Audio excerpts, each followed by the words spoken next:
नमस्कार, आप देख रहे हैं सी न्यूज भारत और मैं हूं आपके साथ आकांक्षा यादव। वक्त हो चुका है न्यूज बुलेटिन का और आज इस न्यूज बुलेटिन में हम जानेंगे कि कहां और कैसे ग्रामीणों की सूझबूझ से हत्यारे प्रेमिका समेत 3 लोग हुए गिरफ्तार। सी न्यूज की खबर के बाद गोरखपुर में कच्ची शराब के स्थलों पर क्या हुई कार्रवाई और कहां बेटे द्वारा करवाई गई मां की हत्या, ये सब जानेंगे विस्तार से। तो चलिए निगाह डालते इस वक्त की खास खबरों पर।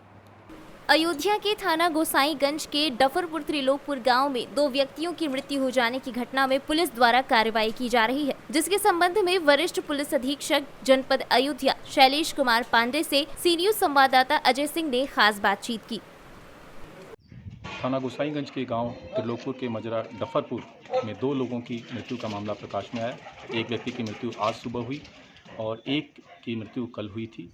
ये बताया जा रहा है कि होली के दिन रात में निवर्तमान प्रधान के घर पे भोजन हुआ था और साथ ही साथ वहाँ पे शराब पिलाई गई थी और ये शराब देसी शराब पिलाए जाने की बात बताई जा रही है, जो बॉटल्स में सर्व होती है। 2 लोगों की मृत्यु जिनकी हुई है उसमें एक निवर्तमान प्रधान का चचेरा भाई बताया जा रहा है तथा एक उसी गांव के दूसरे व्यक्ति की मृत्यु हुई है। 3 लोग अभी बीमार हैं जिनका विभिन्न अस्पतालों में इलाज चल रहा है। उनकी स्थिति ठीक है, खतरे से बाहर बताए जा रहे हैं।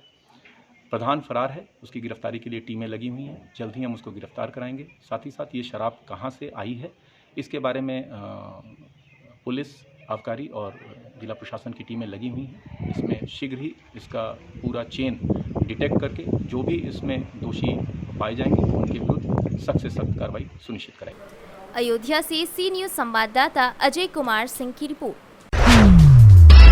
चतरा के प्रतापपुर थाना पुलिस ने एसडीपीओ अविनाश कुमार को मिली गुप्त सूचना के आधार पर 24 घंटों के भीतर Mukesh Shah blind murder case का खुलासा करते हुए घटना में शामिल प्रेमिका समेत 3 हत्यारों को गिरफ्तार कर लिया है।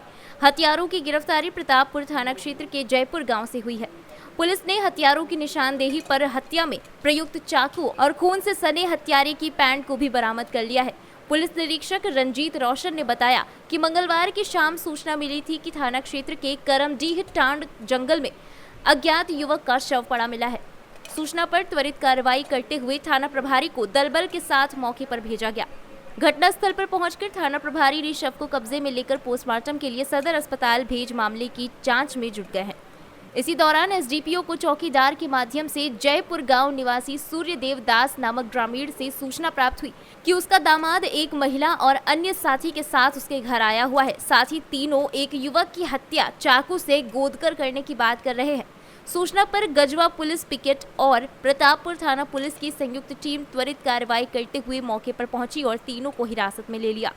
हिरासत में लेकर जब तीनों से कड़ाई से पूछताछ की गई तो मुकेश साव नामक एक युवक की हत्या प्रेम प्रसंग को लेकर करने की बात स्वीकार कर ली।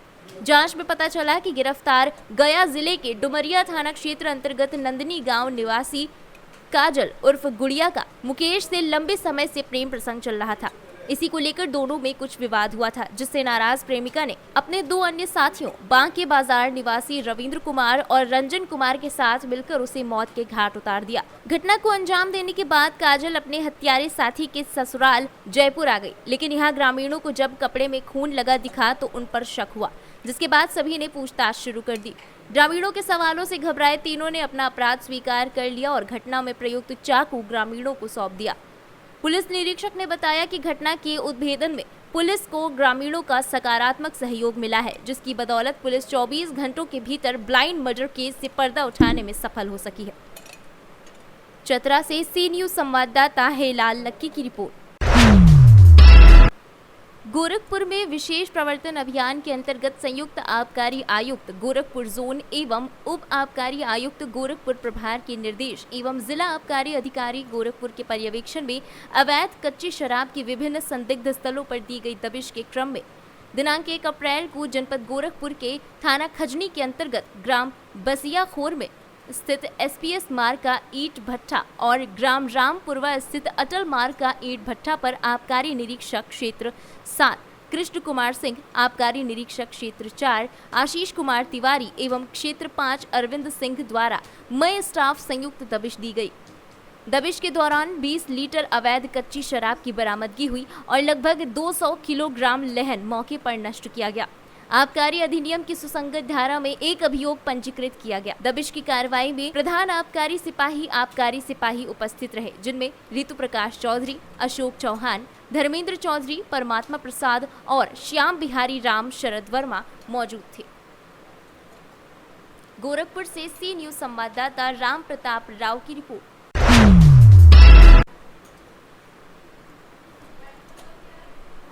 बिहार में बढ़ते अपराध और पुलिस को मिल रही लगातार असफलता के बीच पियर पुलिस को एक बड़ी सफलता हाथ लगी है।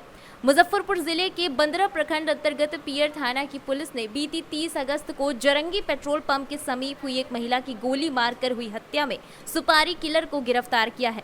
इस मामले में डीएसपी पूर्वी मनोज कुमार पांडे ने बताया कि पियर थाना में कांड संख्या 160/20 के तहत मामला दर्ज किया गया था, जिसमें गायघाट थाना क्षेत्र के बेला गोपी निवासी शंकर पासवान पर हत्या करने का मामला दर्ज था, जिसे मंगलवार को उसके घर में छापेमारी कर गिरफ्तार कर लिया गया। बुधवार को उसे जेल भेजा गया है। हत्या के मुख्य आरोपित उसके पुत्र राजकुमार शाह को पहले ही गिरफ्तार कर जेल भेजा जा चुका है। मालूम हो कि जरंगी में बीती 30 अगस्त को बंगाही के गोपाल शाह की पत्नी कुंती देवी की गोली मारकर हत्या कर दी गई थी। अपनी मां की हत्या पैसे के लेन देन में उसके पुत्र राजकुमार शाह उर्फ बुझावन ने ही गायघाट के शंकर पासवान को सुपारी देकर कराई थी।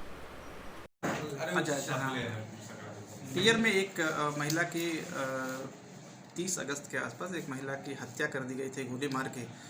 इन्वेस्टिगेशन के क्रम में जो तथ्य हमारे सामने आए थे उसमें ये जानकारी हम लोग को मिली कि उसके पुत्र के द्वारा ही अपनी मां की स्थानीय शूटर्स के सहयोग से हत्या कर दी गई है। इसी में एक व्यक्ति की भी गिरफ्तारी हुई है, जिसको हम लोग फॉरवर्ड कर रहे हैं। मुजफ्फरपुर से सी न्यूज संवाददाता गंधीर कुमार झा की रिपोर्ट। प्रयागराज जिले की करछना तहसील में होने वाले आगामी पंचायत चुनाव को लेकर सुरक्षा व्यवस्था और नामांकन पत्र दाखिल करने की तिथि 3 और 4 तारीख को तय की गई है, जिसके बाद आज एसडीएम करछना विनोद कुमार द्विवेदी विकास खंड कार्यालय पहुंचे और सुरक्षा व्यवस्था से लेकर नामांकन पत्र दाखिल करने की जगह जहां पर काउंटर लगने हैं वहां का जायजा लेते हुए दिशा निर्देश दिए। इस बीच चुनाव में प्रत्याशियों में काफी परेशानियों का सामना करने को देखने को मिल रहा है। कहीं नोटिस तो कहीं टेजरी चालान बनवाने को लेकर परेशान होते हुए प्रत्याशी देखे जा रहे हैं। और आपने जो दिशा निर्देश दिए किस तरीके की तैयारियां चल रही है, क्या शासन आगे से जैसा कि आपने बताया कि 3 को नामांकन की प्रक्रिया शुरू हो रही है, 3 और 4 को होगी, 5 और 6 को नामांकन पत्र वापस लेने की प्रक्रिया होगी। उसके बाद डिसाइड होगा कि कौन से कैंडिडेट है उनको चुनाव लड़ना है। तो नामांकन को लेके कितने केंद्र बनेंगे, उसमें सुरक्षा की क्या व्यवस्था होगी, बैरिकेडिंग की क्या व्यवस्था होगी, इन सब के दृष्टिगत आज हम लोग आरओ से मीटिंग हुई है और हमारे ARO यहाँ ड्यूटी करेंगे और आरओ उसकी मॉनिटरिंग करेंगे और ओवरऑल तो हम लोग हैं ही, BDO और मैं, तो उसके लिए ये भी। प्रयागराज से सी न्यूज संवाददाता मंगला प्रसाद पटेल की रिपोर्ट। फिलहाल के लिए न्यूज बुलेटिन में बस इतना ही। देश और दुनिया की तमाम बड़ी खबरों के लिए देखते रहें सी न्यूज भारत।